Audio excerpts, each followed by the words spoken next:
Il est 18 h à Abidjan, l'heure du flash. Bonsoir à tous.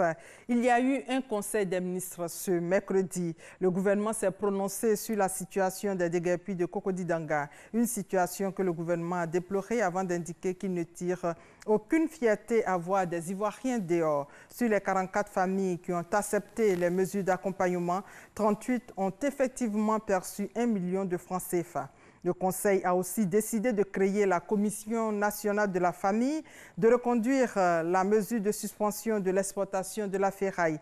Le Conseil a également pris des mesures vigoureuses pour mettre fin à la déforestation. Nous vous proposons d'écouter le porte-parole du gouvernement.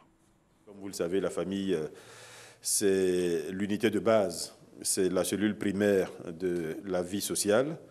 Et quand cette famille est déréglée, malheureusement, c'est toute la société qui peut en pâtir. Il se trouve que la cohésion familiale a fortement été éprouvée dans notre pays par les différentes crises que la Côte d'Ivoire a endurées, ce qui a conduit d'ailleurs à l'aggravation ou à l'apparition de phénomènes, notamment la délinquance des enfants, la délinquance des jeunes, l'incivisme. Cette commission est un organe consultatif institué auprès du ministre chargé de la famille.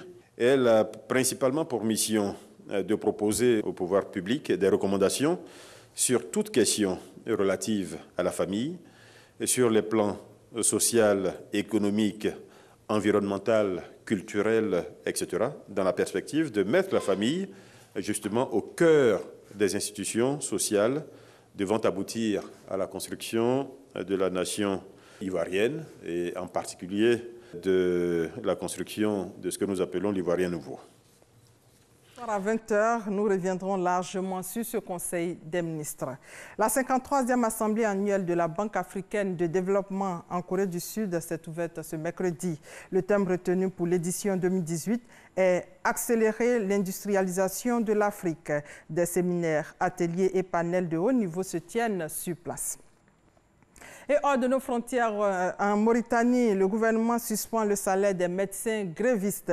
Depuis près d'un mois, les praticiens du secteur public ont suspendu leur travail. Ils réclament notamment la gratuité des soins pour les patients ou des augmentations salariales. En réponse, le gouvernement a annoncé qu'il suspendrait la paie des salaires des médecins grévistes, une mesure qui ne fait pas fléchir la détermination des syndicats.